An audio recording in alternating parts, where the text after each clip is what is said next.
드디어 8월 1일입니다. 이제 관세가 시작되는 날인데요. 이제 땅 하면 시작되겠죠.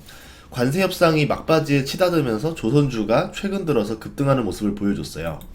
HD 현대중공업은 1년 동안 131%, 하나오션은 221%가 상승했습니다.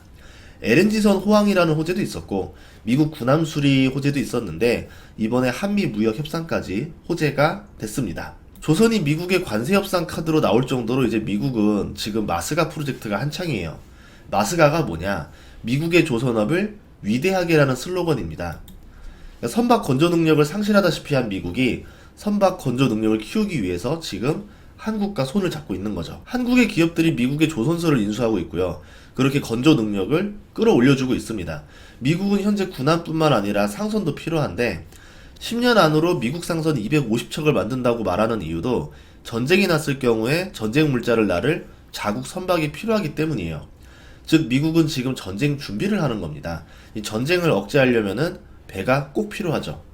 현재 미국은 중국과 군비 경쟁을 벌이고 있습니다. 그래서 전문가들은 이 둘의 전쟁 가능성이 있다고 많이들 보고 있어요.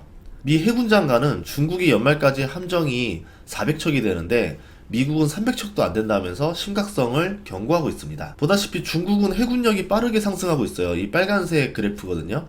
미국은 서서히 감소하면서 이제 절반 정도의 격차로 줄어들었어요. 이 격차가 줄어들수록 중국과 미국의 전쟁 가능성이 높아질 수 있겠죠. 2030년에 미국과 중국의 해군력을 예상한 표인데요. 이게 5년만 지나면 해군 전력이 비슷해집니다. 그런 이유로 미국은 크게 상실됐었던 군함 건조 능력을 회복해야 돼요. 이건 필수입니다. 전 세계 건조 능력에서 중국이 지금 52%, 한국이 25%, 일본이 12%를 차지하고 있어요. 그래서 한국은 지금 다급한 미국을 상대로 조선이라는 카드를 쓸 수가 있는 겁니다. 그런데 문제는 선박 건조 능력뿐만 아니라 이제는 사람이 부족해요. 우리나라뿐만 아니라 영국도 미국도 모두 해군 신병 모집에 어려움을 겪고 있습니다. 그리고 이 문제는 앞으로 더 심각해지겠죠. 이제 바다를 지킬 사람이 부족해지니까 바다를 누가 지킬까요? 방법이 없습니다. 앞으로 무인 함정 시대가 열리게 돼요. 무인 함정에는 무인기가 탑재됩니다. 이스라엘은 이미 운용을 시작했어요. 앞으로 전쟁이 벌어져도 선박과 전투기에 사람이 타지 않습니다. 전쟁인데 인명피해가 없고 기계끼리 싸우는 상황이 온다? 그럼 이제 누가 지휘할까요? 드론 하나하나를 사람이 조종하는 시기는 빠르게 사라질 거예요. 이제 AI가 수천 대 수만 대 드론을 일사불란하게 조종하게 될 건데 AI가 드론뿐만 아니라 로봇, 군함, 전차까지 모두 통솔해서 지휘하겠죠. 그럼 전쟁의 결과는 누가 키를 쥐게 되는 걸까요? AI가 뛰어난 국가가 이길 확률이 높아질 겁니다. 핵전쟁 시대의 외교관이면서 20세기 탈냉전을 설계했던 헨리 키신저는 AI 시대에 이런 말을 합니다. 최초의 초지능이 도래하기까지 인류의 존망을 좌우할 안보 딜레마가 기다리고 있다 라는 말이죠. 쉽게 말하면은 AI가 발달해서 초지능이라는 게 나왔을 때 이때는 안보적으로 굉장한 위협에 처할 것이다. 인류의 존속이냐 멸망이냐 이걸 가를 향방이 나올 수도 있다. 이 말입니다. 굉장히 끔찍한 말이에요. 그는 AI 이후 시나리오를 다음과 같이 예측하고 있습니다. 첫째는 여러 주체가 벌이는 존재론적 경쟁의 통제력을 잃을 것이다. 이런 말을 하고요. 두 번째는 전통적인 견제가 통하지 않는 승자가 패권을 휘두른다. 누굴까요? 세 번째, 상당한 AI 역량을 갖춘 소규모 불온 집단이 발생한다. 누굴까요? 미국과 중국의 군비를 차곡차곡 늘려가는 시대에 AI까지 등장하면서 헨리 키신저가 말한 대로 인류의 존망을 좌우할 수도 있는 일이 발생할 가능성이 늘어나고 있습니다. AI가 오히려 안보의 경고음을 울리고 있는 거예요. 지금 AI는요, 안보뿐만 아니라 정치, 경제, 과학에도 시대를 바꾸는 역할을 하고 있습니다. 우리는 AI로 인해서 미래가 어떻게 바뀔지 지금 예상도 못하고 있어요. 미국 전 국무장관 헨리 키신저, 구글 전 CEO 에릭 슈밋, 마이크로소프트 전 연구 책임자 크레이그 먼디가 쓴 이 새로운 질서라는 책을 토대로 AI 시대 멸종과 공존 시나리오를 제가 이야기해 보도록 하겠습니다. 헨리 키신저는 AI 군비 경쟁을 이야기하는데요. 그가 생각하는 AI가 세상에 미칠 영향이 뭐냐면은 사회마다 저만의 입장을 극단적으로 밀어붙인다면은 라이벌 군사기관과 정보기관들 사이에 역사상 유례없는 심리전이 벌어지게 될 것이다. 최초의 인공 초지능이 도래하기까지 수년, 수개월이 걸릴지 모르겠지만 존망을 좌우할 만한 안보 딜레마가 있다. 이렇게 말을 해요. 즉, 패권국은 단 하나의 완벽하고 지배적인 지능에 도달하기 위한 경쟁을 하고 있는 겁니다. AI로 인해서 군사전략의 재조정부터 외교술의 재편까지 바뀌게 되는 건데요. AI는 전쟁에 대해서 두려움이 없습니다. AI는 의사결정에서 객관적이에요. 봐주는 게 없어요. 이 객관성이 전쟁주의자 손에 들어갔을 때는 어떻게 될까요? 끔찍한 결과가 나올 수도 있겠죠.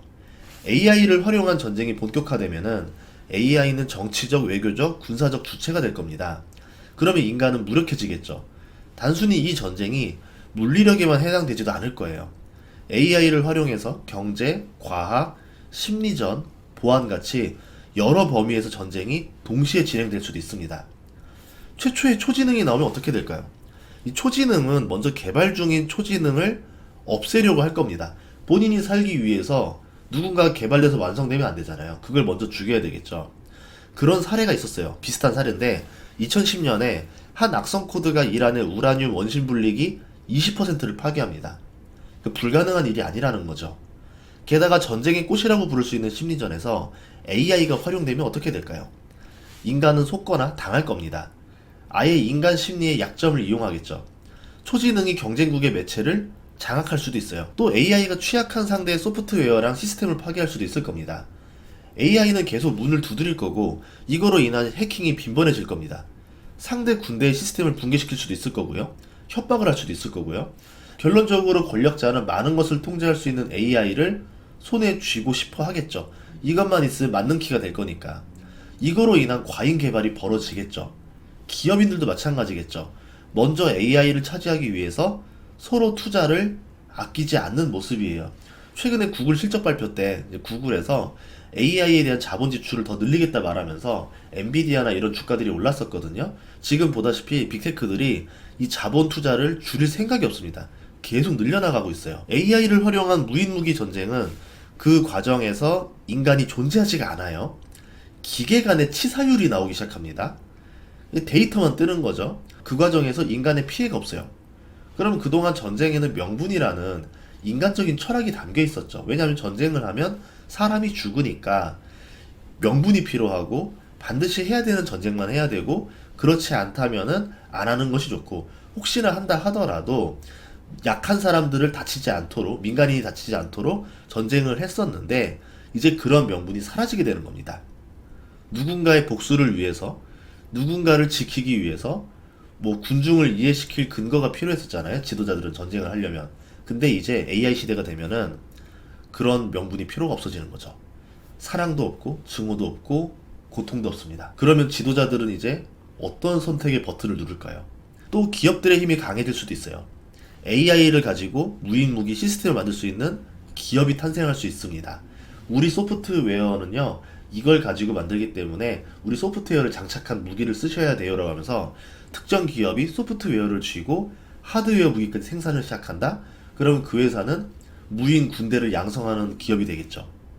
사회적, 경제적, 군사적, 정치적 위력을 전부 가지고 있는 거랑 똑같은 겁니다. 기업들은 힘을 더 공고히 하기 위해서 이 기업들과 동맹을 맺을 수도 있어요. 이렇게 되면은 국가와 영토의 경계가 모호해지겠죠. 이것이 키신저가 바라본 안보의 위기였습니다. 저는 투자자다 보니까 투자로 연결을 지었는데 안보의 위기 때문에 국가들이 지금 기업들이 하고 있는 AI 개발을 서두르라고 재촉할 거고요. AI에 대한 과잉 투자가 벌어질 거라고 봅니다. 과잉 투자는 효율은 떨어지겠죠. 하지만 다가올 속도를 앞당길 겁니다. AI가 지휘하는 군집 드론이 미사일 전투기보다 지금 가성비가 좋아요. 무인 전함은 인력 수급 부족 문제를 해결해 줍니다. 이렇게 되면은 이제 기존의 무기 체계를 버리겠죠. AI가 지휘할 수 있는 무기 체계로 빠르게 교체가 이뤄질 겁니다. 그러면 이 관련된 산업들이 단기간에 급성장할 수도 있겠죠. 그래서 AI뿐만 아니라 방산 분야, 조선 분야에서도 엄청난 수요가 나올 수 있다라고 보는 겁니다. AI 이후의 생존 전략을 담은 이 새로운 질서라는 책은요, 안보 분야뿐만 아니라 앞으로 AI가 미칠 정치의 변화, 세상을 풍요롭게 하는 번영과 과학에 대한 이야기들도 있어요. 저는 안보에 대한 이야기만 잠깐 다뤄본 겁니다.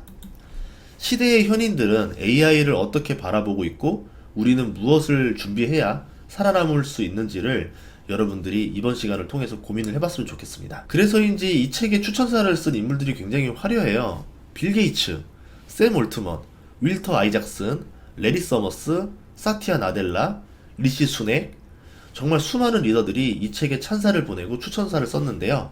여러분들도 읽고 앞으로 미래에 대한 고민을 한번 해보셨으면 좋겠습니다. 다음 시간에도 좋은 정보로 찾아뵙겠습니다. 구독과 좋아요, 알림 설정 부탁드릴게요. 고맙습니다.